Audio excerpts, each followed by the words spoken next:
So our today's topic, as you all know, is Van't Hoff factor. Van't Hoff factor is denoted by I. It is denoted by I. So in year 1886 this term was introduced. तो ये introduce क्यों की गई? क्योंकि जो आपकी चार colligative properties हैं, चार कॉलिगेटिव प्रॉपर्टीज हैं, उन चारों कॉलिगेटिव प्रॉपर्टीज को आपने बताया कि ये चारों की चारों जो colligative property they totally depend upon the number of solute particles. तो वो कौन कौन सी थी जो आप पहले स्टडी कर चुके हो? Suppose relative lowering in vapour pressure, relative lowering in vapour pressure, जिसका फॉर्मूला क्या था पुत्र? Pa naught minus Pa divided by Pa naught equal to Xb. Xb is the mole fraction of the solute, जिसका formula था number of moles of solute upon number of mole of solute plus solvent. Okay, then there is elevation in boiling point. Elevation in boiling point जो हमने study किया था by formula delta TB. So delta TB is equal to KB into small M. What is small M? Small M here is molality. Molality, तो जिसका फॉर्मूला हम लिख सकते हैं again number of moles of solute upon weight of solvent in KG. Then the third property we have here is depression in freezing point, जिसको आपने study किया था by the formula delta TF is equal to KF into small M. Again small M क्या है? Number of moles of solute upon weight of solvent in KG. Then fourth is osmotic pressure. Osmotic pressure, osmotic pressure को denote किया था आपने pi से. Pi का formula था pi is equal to CR into T. What is C here? C is called molarity. Molarity, molarity. So molarity का formula होता है number of moles of solute upon volume of solution in litres into R into T.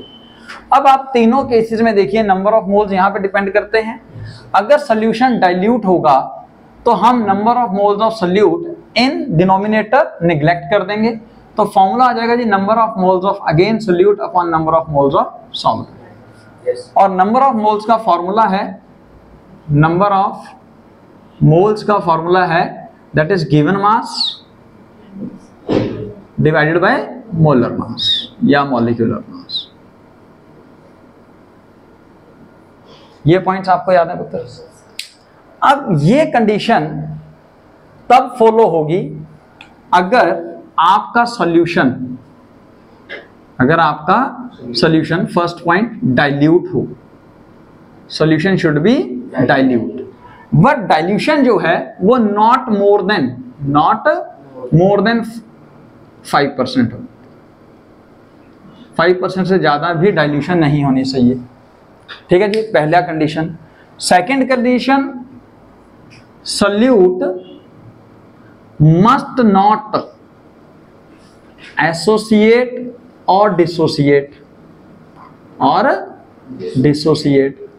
In the solution.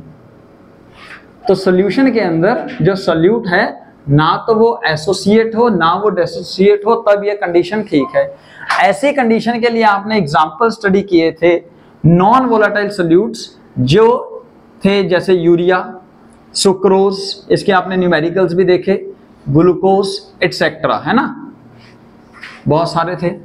तो ये थे non electrolytes, या फिर हम कहें इनको non volatile solute, non electrolytes, जो कि सॉल्यूशन में एसोसिएट या डिसोसिएट नहीं होते थे. बट कंडीशन वेरी कर जाएगी फॉर द इलेक्ट्रोलाइट्स.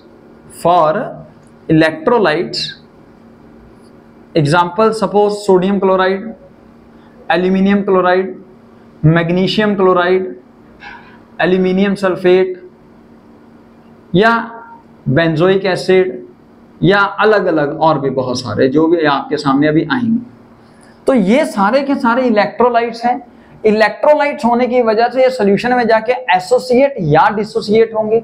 अब वो एसोसिएट या डिसोसिएट होंगे तो इन दैट केस हमारे पास जो कोलिगेटिव प्रॉपर्टीज की वैल्यू है जो टोटली डिपेंड करती है नंबर ऑफ सोल्यूट पार्टिकल्स पे, वो वेरी करेंगे। कैसे? एग्जांपल देता हूं। सपोज आप सोडियम क्लोराइड का एग्जांपल लीजिए। सोडियम क्लोराइड जब सोल्यूशन में जाएगा तो वो डिसोशिएट होगा इनटू सोडियम आयन और क्लोराइड आयन। तो आपने क्वेश्चन को सॉल्व कर दिया according to let's suppose 1 mole of electrolyte, से 1 mole of sodium chloride, but actually solution में कितने हैं? 1 मोल सोडियम आयन के और 1 मोल क्लोराइड आयन के। तो सोल्यूशन के अंदर 2 मोल्स हैं आपके पास। टोटल नंबर ऑफ मोल्स जो हैं वो सोल्यूट पार्टिकल के कितने हैं? 2। लेकिन आपने क्वेश्चन सॉल्व कर दिया अकॉर्डिंग टू 1, तो जिसकी वजह से आपका जो आंसर है वो एबनॉर्मल आएगा। आपका जो आंसर है वो एबनॉर्मल आएगा, यानी कि आपकी कोलिगेटिव प्रॉपर्टीज जो आप कैलकुलेट करोगे वो वेरी कर जाएगी as compared to the real values. क्यों? क्योंकि फिर मैंने बताया colligative properties totally depend upon the number of solute particles, number of solute particles. So this Ventov factor I is equal to total number of moles of solute particles, total number of moles of solute particles after association या dissociation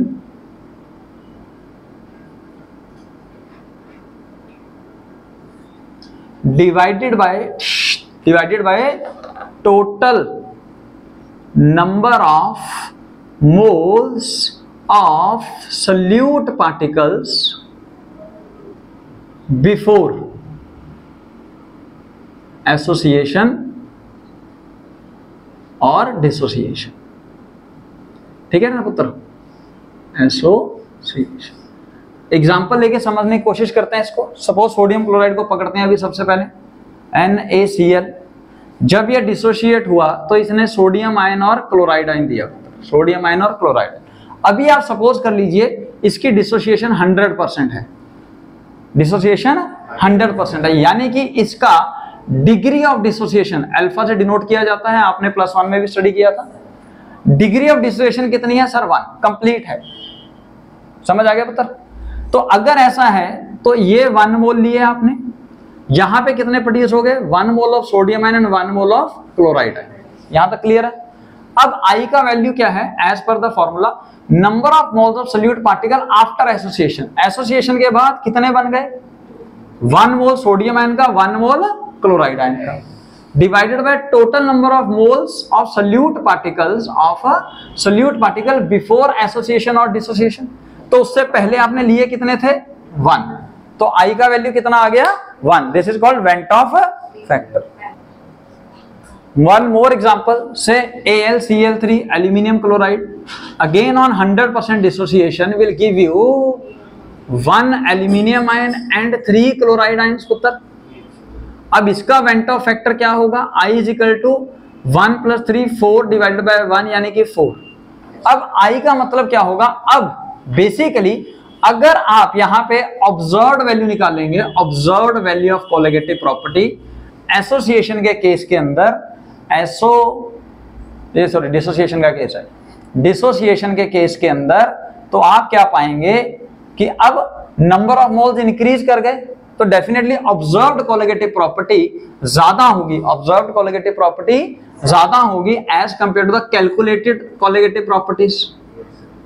और van't Hoff factor की value in case of the dissociation always more than 1 आने वाली है, always more than 1।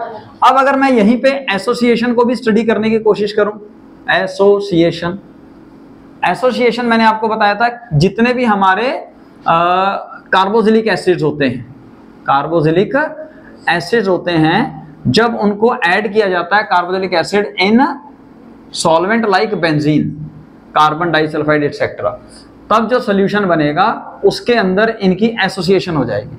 हम एक example लेते हैं, सपोज एसिटिक एसिड CH3COOH, इसके 2 मोल्स लेते हैं। अगेन अभी इस केस के अंदर आप अल्फा की वैल्यू 1 लीजिए, यानी कि डिग्री ऑफ एसोसिएशन कितना है? 1, यानी कि 100% एसोसिएट हो रहे हैं। जरूरी नहीं है पुत्र हर बार इतना ही हो, उसके लिए वेंटॉफ फैक्टर का फॉर्मूला अलग आएगा, अभी हम निकालेंगे। तो एसिडिक एसिड आपने लिया तो हम इसको कुछ इस तरीके से लिख सकते हैं क्या, CH3 C double bond O OH, ऐसे लिख लूं इसको, क्या ये भी ऐसे लिखा जा सकता है, CH3 C double bond O OH। तो आप देखिए सॉल्यूशन के अंदर क्या बन गया, हाइड्रोजन बॉन्ड्स।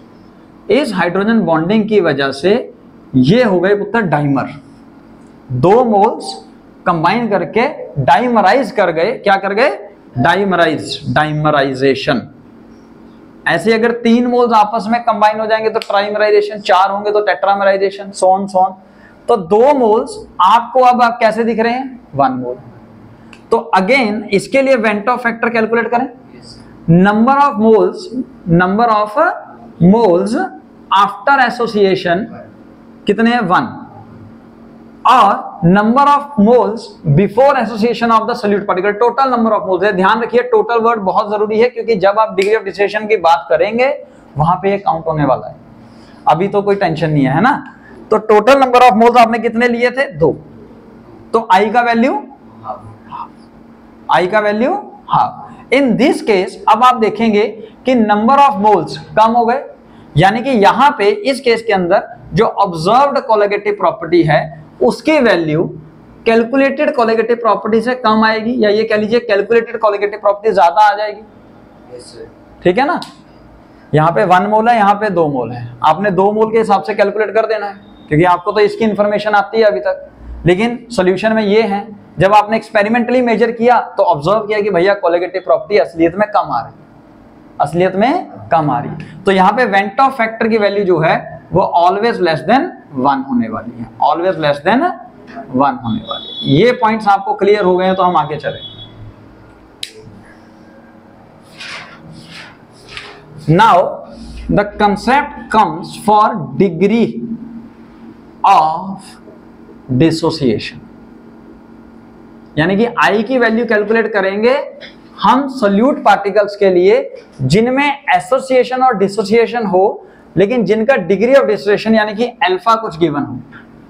अल्फा अगर डिग्री ऑफ डिसोसिएशन है, इसका मतलब होता है अल्फा पार्टिकल्स या alpha moles of particle dissociated और एसोसिएटेड पर मोल ऑफ द रिएक्टेंट, ये जो भी आपने सब्सटेंस लिया है। तो यानी कि अल्फा मोल, अभी हम बात करेंगे पुत्र पहले डिसोसिएशन की। तो अल्फा मोल डिसोसिएट हुए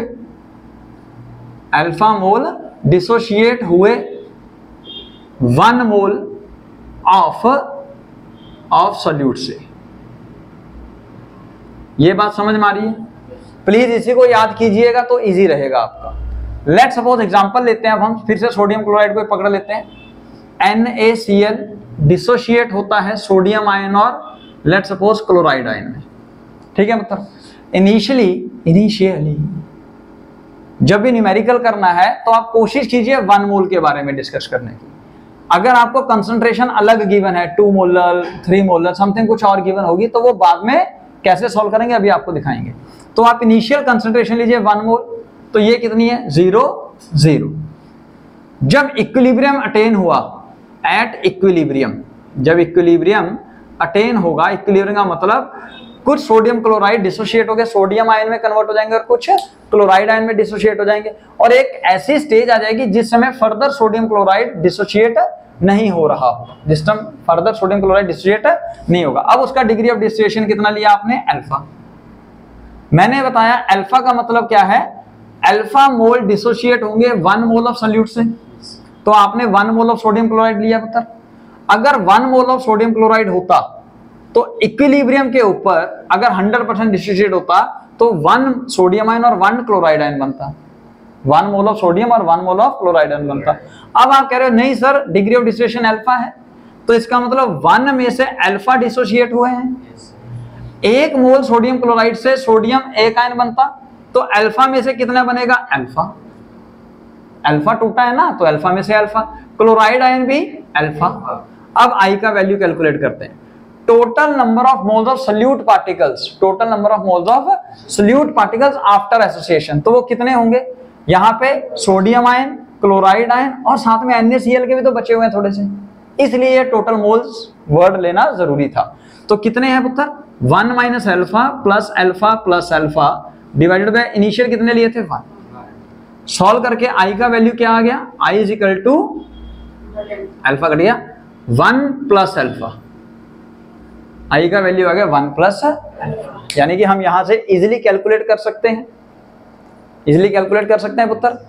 ऐसे ही आप कोई भी ले लीजिए, लेट सपोज आप पोटेशियम फेरोसाइनाइड K4FeCN6 ब्रैकेट में, ये कोऑर्डिनेशन कंपाउंड है, +2 के अंदर इसका पूरे का पूरा चैप्टर है जो हम स्टडी करेंगे। तो जब ये डिसोशिएट होंगे तो ये बनाएंगे पोटेशियम आयन प्लस FeCN6। ये पुत्र एक कोऑर्डिनेशन एंटाइटी कही जाती है जो कि फर्दर टूटती नहीं है, इसके ऊपर चार्ज आएगा 4 नेगेटिव, चार्ज बैलेंस करने के लिए 4। यहां तक ठीक है पुत्र, यहां तक ठीक है।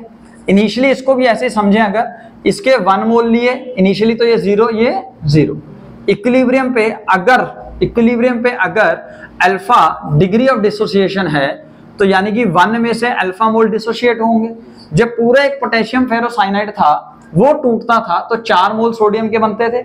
अब अल्फा मोल टूटेंगे तो 4 अल्फा बनेंगे पोटेशियम के, फेरोसाइनाइड के अल्फा ही बनेंगे। तो इसके लिए वेंटो फैक्टर का formula 1 minus alpha plus 4 alpha plus alpha divided by 1।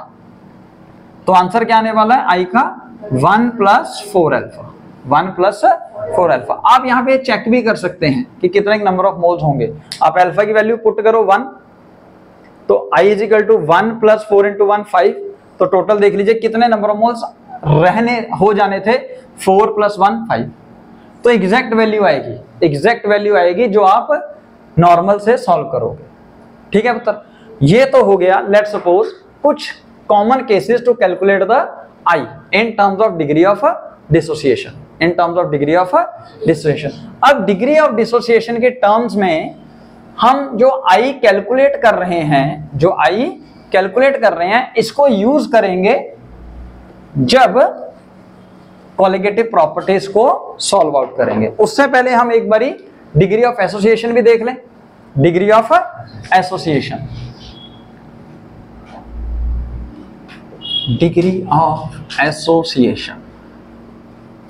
Again let's suppose it is taken as alpha या बीटा, जो मर्जी ले लीजिए आप।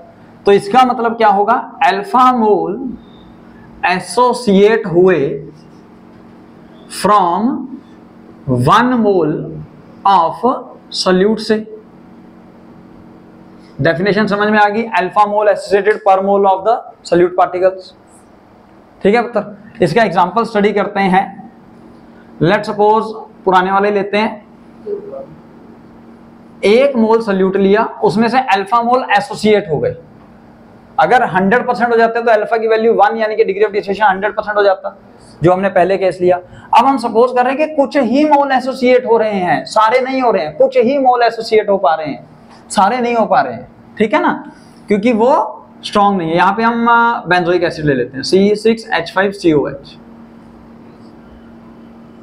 इसके 2 मोल्स लोगे तभी ये डाइमराइज होगा, तो ये बन जाएगा जी C6H5COOH होल ट्वाइस, डाइमर बन गया। फॉर्मूला कैसे बना था, अगेन लास्ट हमने देखा था, जहां पे हाइड्रोजन बॉन्डिंग बनेगी, इसको हम कहेंगे डाइमराइजेशन।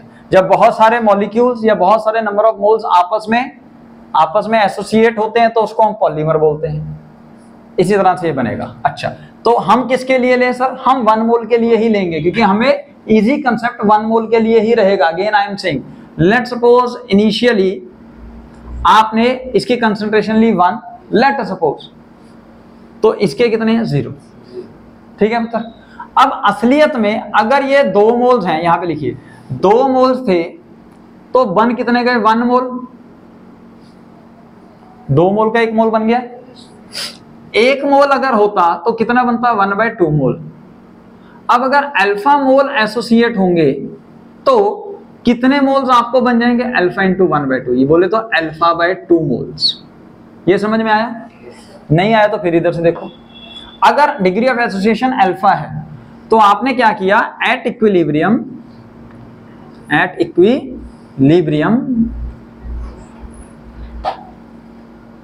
1 में से अल्फा मोल्स एसोसिएट करा दिए पुत्र, 1 में से अल्फा मोल्स एसोसिएट करा दिए। तो अब ये कितने बचे होंगे या ये कितने बनेंगे? सिंपल सी बात, अगर 1 मोल था, 1 मोल होता तो उससे हाफ मोल बनते, 2 मोल है तो इससे 1 मोल बन रहा है, तो 1 मोल होगा तो हाफ मोल बनेंगे। तो अल्फा मोल अगर एसोसिएट होंगे तो कितने बनेंगे? Alpha by 2। तो वेंट ऑफ फैक्टर का फॉर्मूला, सर जी total number of moles of solute particle after association dissociation divided by total number of moles of solute particle before association और डिसोसिएशन। तो आफ्टर एसोसिएशन कितने हैं? Sir जी ये हैं 1 minus alpha plus alpha by 2 divided by total number of moles कितने लिया अब आपने? 1। इसको नहीं देखना, आपने तो ये लिया है, ठीक है ना, क्योंकि जो ये पार्टिकल कंटेंट था वो यहाँ पे इंट्रोड्यूस हो गया। अब इसको सॉल्व कर दो, it is will be 1 minus alpha by 2 by 1। तो इस हिसाब से आई का वैल्यू आ गया 1 माइनस अल्फा बाय 2। तो जो भी आएगा, अगर ट्राइमराइज होगा, पॉलीमराइज होगा या n नंबर ऑफ मोल्स होंगे, वो नीचे आके डिवाइड हो जाने हैं। मेरी बात से समझ में आ गई? अब हम इसको यूज करेंगे इन, तो वेंटो फैक्टर का मीनिंग क्या हो गया? कितना गुना चेंज आया आफ्टर एसोसिएशन और dissociation in the colligative properties.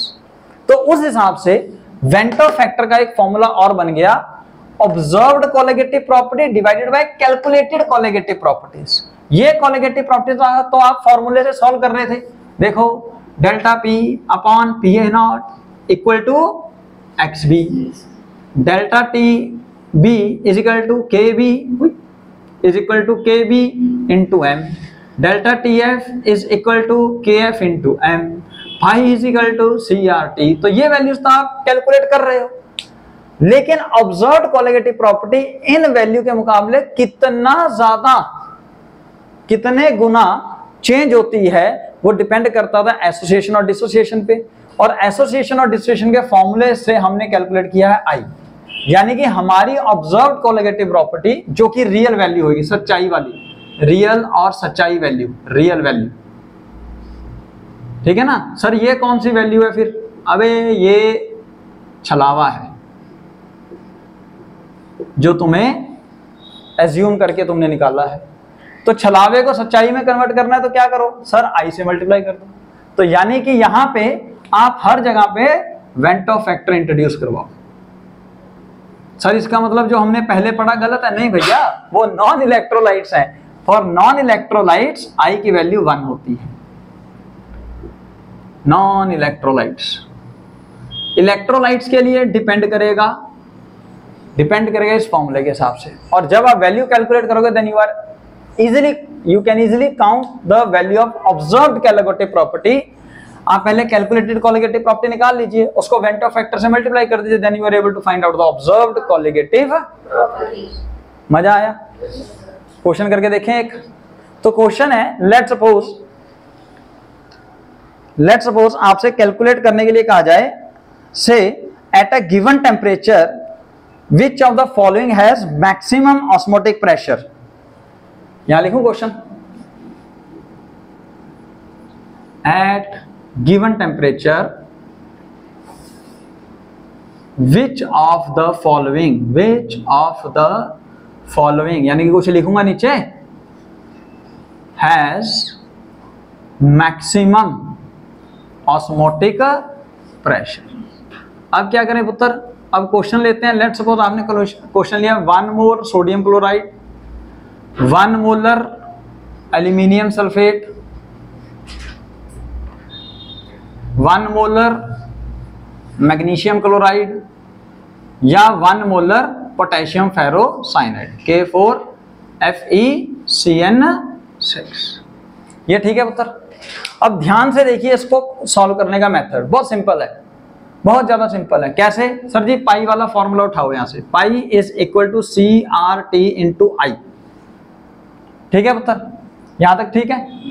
अब यहां पे अगर उन्होंने बोला है टेम्परेचर कांस्टेंट, तो टेम्परेचर तो कांस्टेंट हो गया, चलो टेंशन खत्म हो गई पुत्र। R पहले ही कांस्टेंट होता है, R कांस्टेंट होता है। क्या सारे जो भी दिए गए हैं उनकी मोलैरिटी सेम दी गई है या डिफरेंट है?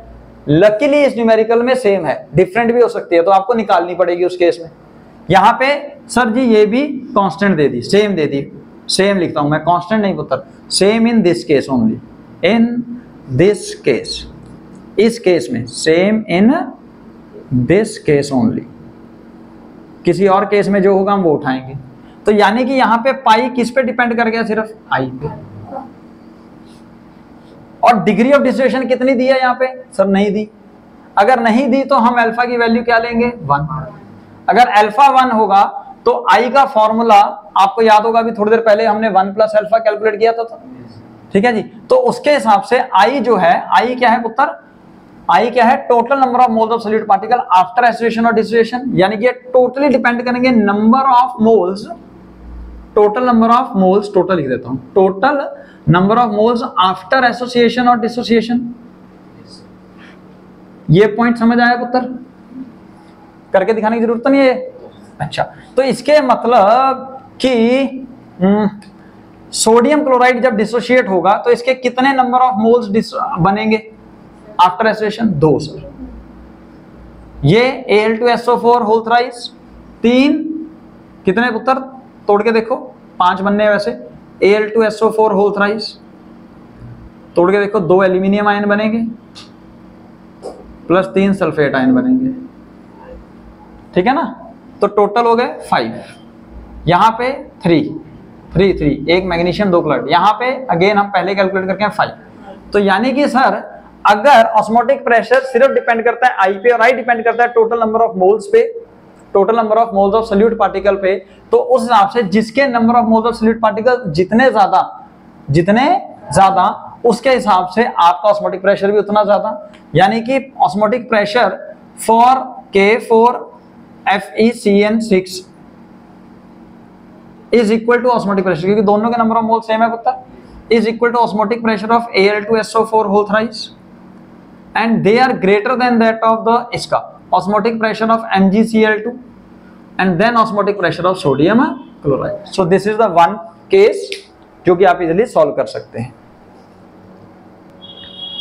नाउ वन मोर कंसेप्ट, अगला कंसेप्ट क्या है, कोई भी, कौन सा, कोई भी कोलिगेटिव प्रॉपर्टी अगर आप ले लो, let suppose pi is equal to CRT लेते हैं पुत्र इनटू आई, नाउ कोई दिक्कत तो नहीं। अब पाई जो है that is equal to number of moles of solute upon volume of solution in litre into R into T।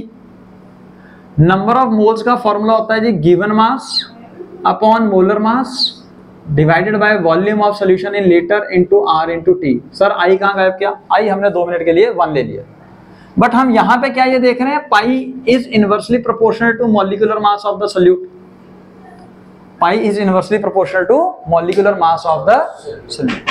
तो इन दैट केस अगर तो कोई भी कोलिगेटिव प्रॉपर्टी होगी, मॉलिक्यूलर मास ऑफ सोल्यूट जो है वो उसके इनवर्सली प्रोपोर्शनल होगा, तो उस हिसाब से वेंट ऑफ फैक्टर का एक और फॉर्मूला बन जाता है, that is normal molar mass,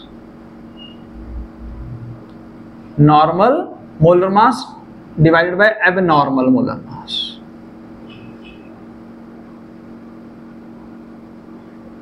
colligative properties के उल्टा कर दिया आपने, यानी कि आपने कैलकुलेटेड मॉलिक्यूलर मास दिया, नॉर्मल आपको लग रहा है वो, लेकिन असलियत में वो एबनॉर्मल है, तो एबनॉर्मल मोलर मास जो रियल है वो क्या आएगा, इस हिसाब से आ जाएगा।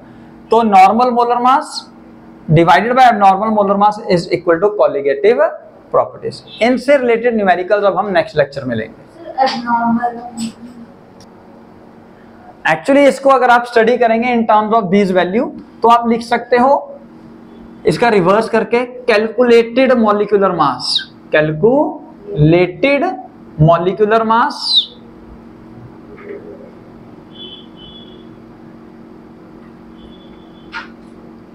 Divided by observed molecular mass. Observed value सच्चाई है,